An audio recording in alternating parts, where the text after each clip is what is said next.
karena paling enak itu pimpinannya. Nah, saya yakin itu susah kalau debat di WA Group dengan yang membernya, ya kita kalah, diserang balik mereka. Anda ini kalau udah belajar filsafat liberal jadinya, katanya kan gitu. Coba tobat, katanya kan gitu. Itu kan yang terjadi. Pembunuhan karakter akhirnya ya. Padahal kita sudah astagfirullah juga itu. Masih kurang juga gitu. Ya. Makanya Oke, tadi menarik ini Pak Hawasi ya dalam konteks itu. Tadi Pak Asep, tadi Pak Hawasi sudah mengapresiasi kasus misalnya tentang penghapusan 7 kata di Piagam Jakarta, itu menunjukkan bahwa keramahan begitu, bagaimana begitu tolerannya para founding father begitu, mau mengakomodasi yang berbeda dengannya untuk hidup dalam satu wadah yang namanya Indonesia. Itu satu contoh sejarah begitu, bagaimana ketika kepentingan yang lebih jauh daripada itu diutamakan. Nah, ini kasus penghapusan pada Piagam Jakarta pada sila pertama. Nah, saya mau komentar Pak Asep, bagaimana melihatnya begitu?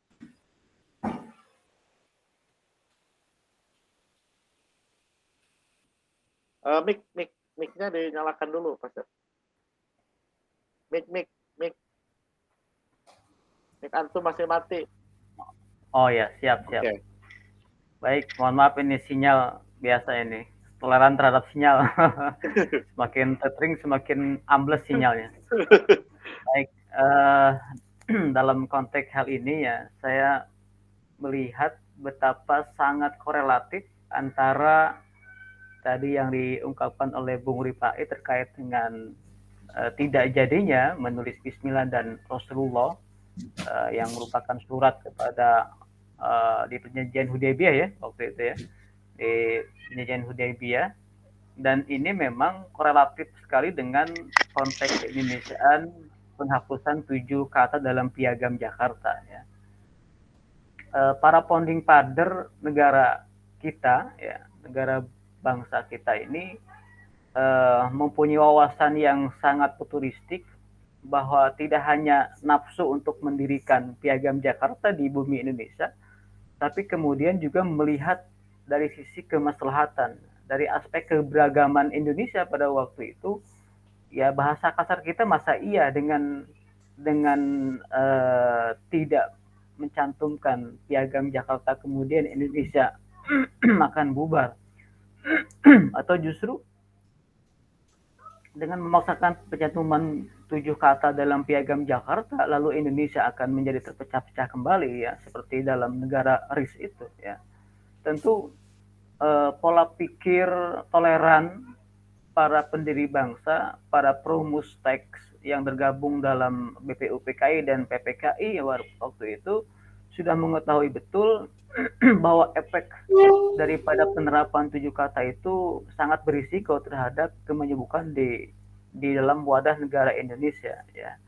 Saya melihat kalau kita baca ini dalam konteks Indonesia dan hubungkan dengan di Madinah waktu itu, maka ini perlu mengedepankan aspek makna daripada aspek simbol ya. Dalam hal ini kalau kita baca dalam teorinya Kunto Wijoyo misalnya ada yang disebut dengan objektifikasi ya. Objektifikasi itu bahasa kitanya lebih mengedepankan makna daripada sebuah makna ayat-ayat Al-Quran ataupun hadis ya. Jadi hadisnya, teksnya itu kemudian dipikirkan ya, tidak dimunculkan, tapi yang lebih banyak dimunculkan itu adalah maknanya. Maknanya itu yang lebih banyak dikedepankan ya. Makna dari Islam itu ya mencari kemaslahatan bersama, bisa hidup berdampingan di bumi pertiwi meskipun kita berbeda-beda. Tadi yang disebut oleh Kang Hawasi, kita sepakat dalam ketidakberbedaannya. Nah, founding father pada waktu itu sepakat jika menerapkan 7 kata Piagam Jakarta itu dalam konteks keindonesiaan itu sudah disadari betul nanti imbasnya, maka masyarakat di Indonesia bagian timur itu akan memisahkan diri dari negara kesatuan Republik Indonesia yang pada waktu itu baru berdiri, dan itu sangat susah. Mengusir penjajah itu secara fisik sudah selesai gitu ya. Tapi kemudian mengusir hawa nafsu, mengusir sektarian, mengusir sikap-sikap intoleran itu susah ya. Maka contoh ini yang perlu dijadikan sebagai bahan renungan bahwa negara Indonesia itu butuh sikap dan pola pikir yang membumi ya, bukan hanya mengedepankan makna, bukan hanya mengedepankan ayat, tapi juga lebih banyak mengedepankan makna, mengedepankan substansinya ya. Substansi daripada 7 kata Piagam Jakarta itu kan sebenarnya ingin menyatukan. Justru kalau dibalik, ketika diterapkan 7 kata Piagam Jakarta itu berpotensi pecah belah, maka disitulah masuk gagasan untuk lebih mengedepankan makna daripada ayat, daripada penerapan syariat, karena syariat itu salah satunya adalah di backing oleh persatuan. Betapa banyak misalnya Umar bin Khattab memberikan kebijakan tidak masuk ke kerangka wilayah Al-Quran, Sunnah, Ijma, Qiyas, tapi masuk ke dalam aspek maslahat, membuat penjara, membuat kepolisian, mencetak uang, membuat kalender, kemudian mendorong untuk membukukan kitab suci Al-Quran. Bukan basic dalilnya bukan Quran Sunnah lagi, tapi lebih melihat kepada aspek kemaslahatan. Nah, aspek kemaslahatan ini yang dilihat oleh para founding father kita pada kurun tahun 45 itu. Kira-kira begitu, Bung. Nah, berarti kalau misalkan ada sebagian sebagian ormas atau sebagian organisasi yang mau kembali mengungkit-ungkit Piagam Jakarta itu untuk dijadikan sebagai tadi yang disebut dengan memori masa lalu, awal di 3 abad pertama ya, yang banyak diidolakan oleh sebagian kecil saudara-saudara kita yang berislam itu ya mesti persis seperti 3 abad pertama itu gitu ya, persis seperti 3 abad pertama itu ya, dengan cara jalannya, cara berpakaiannya, bahkan ada yang lucu ya dalam sikap keberagamaan saudara kita ini. Misalnya ada jamaah yang sholat memakai alas kaki ya, memakai alas kaki, dalam konteks ini adalah memakai kaos kaki ya. Itu ternyata merujuk kepada dalil bahwa Rasul ketika sholat di Madinah pada waktu itu tuh memakai alas kaki. Cuman ya itulah konteksnya alas kaki mungkin pasir kali atau gimana? Ya, pasir ya. Pasir, belum di semen gitu, belum di keramik ya. Cuman kalau sekarang kalau dipakai hadis itu lalu diterapkan di kita, itu bisa diteriak-teriak. Lucu ya?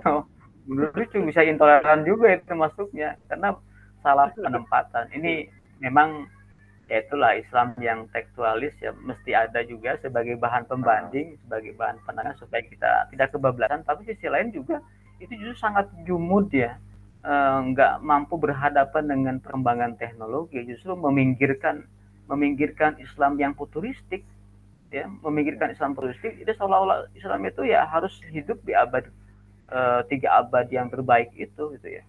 Nah, ini mesti dibaca dalam konteks sosiologis geografisnya bahwa Islam itu sangat akomodatif ya. Jadi kalau moderasi agama itu kan salah satunya adalah concern dalam budaya, menghormati, komitmen terhadap negara kebangsaan, komitmen terhadap budaya, komitmen terhadap toleransi dan seterusnya. Nah, maka toleransi di sini tidak harus sama, tidak harus berpikiran sama orang lain, justru mengalah dalam arti untuk kemanfaatan yang lebih besar itu menjadi sebuah pandangan yang toleran ya, daripada mengedepankan nafsu ideologis, nafsu agama yang sektarian, dan lebih mengedepankan nafsu menurutnya begitu, yang lainnya salah gitu. Maka yang perlu dikelirkan bahwa agama itu tidak semata-mata mempersoalkan masalah fikih melulu, masalah ibadah melulu, dengan dalih bahwa kalau tidak sesuai dengan apa yang dicontohkan Rasul, maka masuknya kategori bid'ah. Ya. Tapi dia sendiri misalnya lebih kencang itu menggunakan HP-nya, maka HP-nya paling keren gitu. Bahkan ada yang anti speaker lah. Ini memang ya itulah tradisi di Indonesia yang memang perlu dihargai juga. Jadi ada varian itu menjadi menarik ketika ada orang varian begitu, berarti di sisi lain juga ada orang yang tidak begitu. Artinya keberagaman itu mesti ada, ya, tidak harus sama semua, tidak harus toleran semua, dan tidak harus intoleran semua. Jadi ada orang yang intoleran, ada orang yang toleran, ada orang yang dalam tanda petik radikal, ada orang yang tanda petik moderat atau lebih tekstualis. Itu mesti ada keberagaman itu. Kalau tidak ada semuanya, yang saya dunia ini ya tidak ramai, ya tidak akan ramai, karena keramaian membuat paradigma kita ini berkembang, termasuk paradigma bagaimana melihat 7 kata dalam Piagam Jakarta itu dilihat sebagai aspek kelegoan dan kelapang dadaan para pendiri bangsa, bahwa bangsa negara kita ini tidak akan maju kalau menerapkan dan memaksakan 7 kata Piagam Jakarta itu. Maka yang didebatkan adalah aspek spiritualisme agama yang diwakili oleh ketuhanan yang Maha Esa itu. Oke. Kira-kira gitu, Bung. Luar biasa itu.